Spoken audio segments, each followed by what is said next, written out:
ආයිබෝවන් මම අද මේ කතා කරන්න යන්නේ අපේ රටේ වෙලා තියෙන ව්‍යසනය ගැන.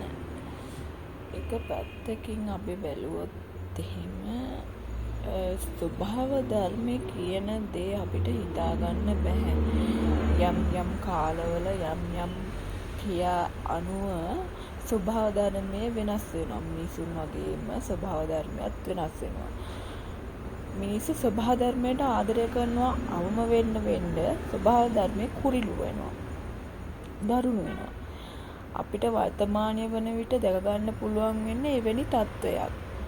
මොකද කියනවා නම් ස්වභාව ධර්මයේ දරුණු වෙලා, මිනිස්සු තුර ගුණ ධර්ම නැති වෙලා, ධර්මයේ හැසිරෙන්නේ නැති වෙලා, කාරුණික බව මනුෂ්‍යත්වය අවම වෙලා.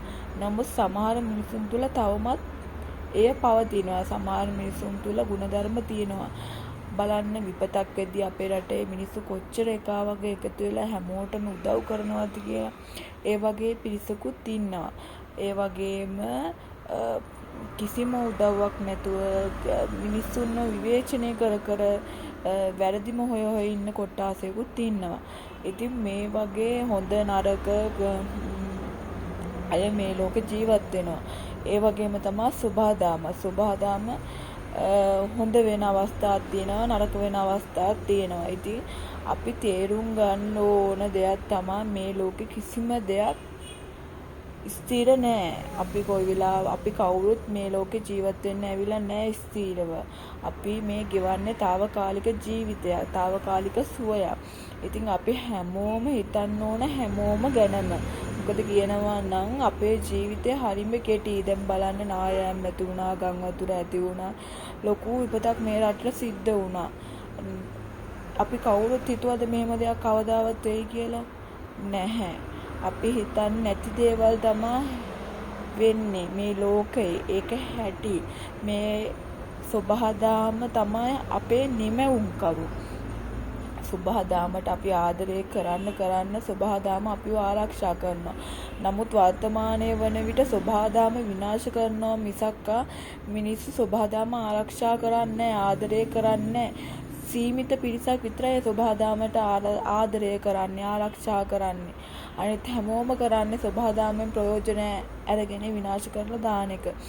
ඒ වගේම අපි මිනිස්සු වශයෙන් තේරුම් ගන්න ඕන සබහාදාම විනාශ නොකර මිනිස් ක්‍රියාකාරකම් සිදු කරන්න. මොකද සබහාදාම ආරක්ෂා කරොත් තමයි මිනිස්සු සත්තු අපේ ජීවය ආරක්ෂා වෙන්නේ. ඒක මේ ලෝකේ මිනිස්සුන්ට තාම තේරුම් ගන්න බැයිද කියලා මට හිතා ගන්න බෑ. මොකද කියනවා නම් සබහාදාම කියන්නේ ජීවිතයක් හා සමානයි. ඒ කියන්නේ සබහාදාම හැමෝටම ජීවයක්. කියන්නේ සබහාදාම කියන්නේ අලුත් නිමවුම්කරුවෙක්.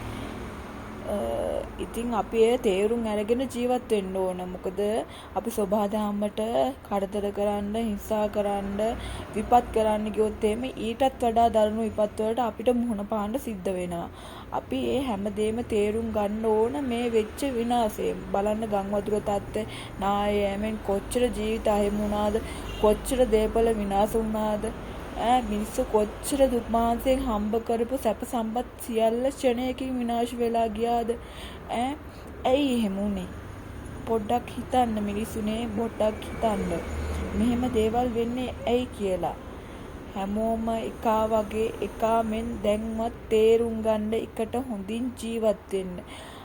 සෑම මිනිසෙක්ම අනිකාට වෛර කර ඊර්ෂ්‍යා කර අනිත් අයගේ දේවල් පැහැරගෙන, අනිත් අයව මරලා, අනිත් අයගේ දේවල් කඩා වඩාගෙන, අනිත් අයගේ ජීවිත නැති කරලා ඒ අයගේ දේපල වස්තු අත්පත් කරගෙන එහෙම කුහක විදිහට ජීවත් වෙද්දී අපිට ස්වභාව ධර්මයේ විසින්ම දඩුවම් ලැබෙනවා කියන්නේ මෙන්න මේකට. හැබැයි ස්වභාව ධර්මයේ විසින් දඩුවම් දෙනකොට නරක මිනිස්සුද හොඳ මිනිස්සුද කියලා බල ඉන්නේ නැහැ. ඒක හැමෝටම පනිෂ්මන්ට් එක කණ්ඩ වෙනවා. තේරුණාද? ඒ කියන්නේ ස්වභාව ධර්මයෙන් දෙන දඬුවම් අනිත් අය වගේ නීතියෙන් දෙන දඬුවම් වගේ නෙමෙයි. ස්වභාව ධර්මයෙන් දෙන්න ගියාම හැමෝටම එක වගේ දඬුවම් දෙනවා.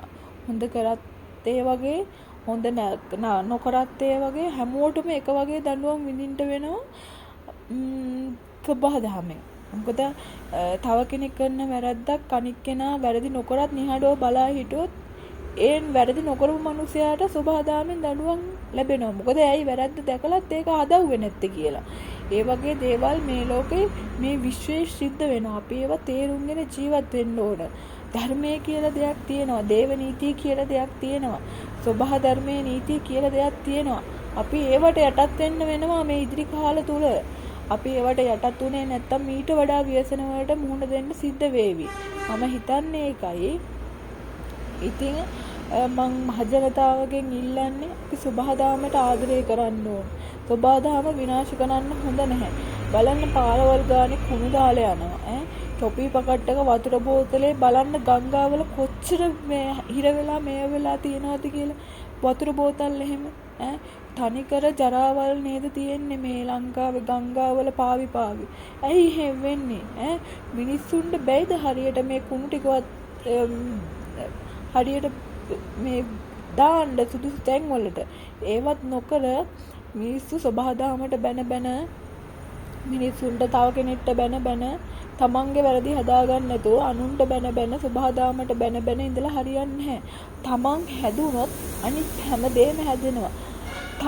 තමාගේ වැරදි හදාගත්තොත් මිනිස්සු ඔක්කොම එක වගේ හිතලා නිවැරදි වුණොත් එහෙම මේ ලෝකය ලස්සන කරන්න පුළුවන්.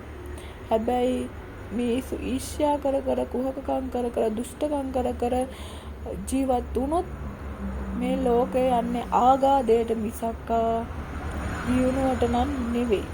ඒක රටේ ජනාධිපතිටවත් ඒක රටේ අගමැතිටවත් රාජ්‍යයටවත් නවත්තන්න පුළුවන් දෙයක් නෙමෙයි. සබහාදාමයෙන් වෙන දේවල් කිසිම කෙනෙක්ට නවත්තන්න බෑ. හැබැයි ධර්මයෙන්, කාරුණික බලයෙන්, සීලයෙන්, මෛත්‍රියෙන් හොඳ ගුණධර්ම වලින් නවත්තන්න පුළුවන්. මිනිස්සු ඒක තේරුම් අරගෙන ජීවත් වෙන්න ඕන. මම හිතන්නේ ඒකයි. අනිකාට කැපවීමෙන් උදව් කරන්න ඕන. හැම මිනිස්සෙක්ම හැම කෙනෙක් ගැනම හිතන්න ඕන. ව්‍යසනයක් වෙද්දී ගොඩාක් මිනිස්සු එකා වගේ එකතු වෙලා හැම මිනිස්සෙකුටම උදව් කරනවා. ඒක අපේ ශ්‍රී ලාංකිකයන්ගේ විශේෂ ගුණයක්. නමුත් ව්‍යසනයක් වුණොත් විතරයි ඒ වගේ දේවල් මිනිස්සුන්ට මතක තියෙන්නේ. ව්‍යසන නැතුව නිකන් නෝමලි ජීවත් වෙන්න ගියාම මිනිස්සු ගුණධර්ම දේවල් අමතක කරනවා. ගුණධර්ම කියන එක ඊර්ෂ්‍යාව, ගුණධර්ම කියන එක අමතක කරලා ඒගොල්ලන්ගේ සිත් තුළ වැඩෙන ඊර්ෂ්‍යාව, කුහකකම, වෛරය, තරහව, පලි ගැනීම, අත්පත් කර ගැනීම, තණ්හාව, ඒ වගේ දේවල් තමයි මිනිස්සු තුළ ඇති වෙන්නේ. ඒවා ඇති වෙන්නේ ඒ වගේ ඍණ ශක්තියින් බොහොමයක් මේ විශ්වයට ඇතුල් වෙනවා. ඒ ඍණ ශක්තියින් බොහොමයක් මේ විශ්වයට ඇතුල් වෙද්දී මේ ලෝකේ පවතින්නේ ඍණ ශක්තියින් පමණයි. එතකොට මොකද වෙන්නේ? ධන ශක්තියින්ට ක්‍රියා කරන්න අවස්ථාවක් නැති වෙනවා. ඒතකොට මේ විශ්වය ක්‍රියා කරන්නේ ඍණ ශක්තියින් එක්ක. එතකොට ඍණ ශක්තියින් එකතු වෙන්න මනුෂ්‍යයා තුළ දුෂ්ටකම් එකතු වෙන්න මේ විශ්වයත් මොකද වෙන්නේ? තනිකර දරුණු තත්යකට පත් වෙනවා.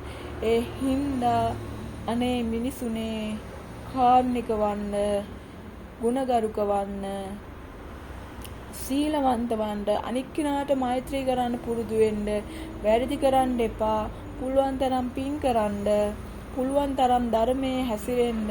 ඒක බෞද්ධ ආගමක්ද, ක්‍රිස්තියානි ආගමක්ද, ඉස්ලාම් ආගමක්ද, ඒ කිසිම දෙයක් අදාළ නැහැ. ආගම් අදාළ නැහැ. අපි හැමෝම එකතු වෙලා හොඳ ගුණවත් පිරිසක් වෙන්න ඕන.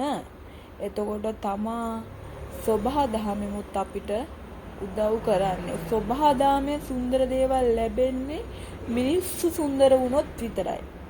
මිනිස්සු අසුන්දර වෙලා සබහාදහමේ සුන්දර දේවල් බලාපොරොත්තු වෙලා වැඩක් නෑ. මොකද සබහාදහම කියන්නේ මේ අපේ ජීවයයි. ඒ නිසා සබහාදහම රැකගන්න මිනිස්සු වශයෙන් අපි දැනගන්න ඕන. බුද්ධියක් තියෙන කොටාසයකට ඉන්නේ මිනිස්සු අපි. සත්තුන්ට කිව්වට තේරෙන්නේ නැහැ. සත්තු සබහාදහමේ නිවම් කරෝ විතරයි. සත්තුන්ට බුද්ධිය තිබ්බනම් සතු අපි මත යැපෙන්නේ නැහැ සමහර අවස්ථාවල. සෝභා දහම මත හැබැයි සතුන්ට තියෙන බුද්ධියවත් මිනිස්සුන්ට නැහැ කියලායි මට හිතෙන්නේ වර්තමානයේ වෙන විට. ඒක අපි තේරුම් ගන්න ඕන. අපි සෝභා දහම රැක්කොත් අපිත් රැකේ. ලෝකයත් රැකේ. විශ්වයත් රැකේ.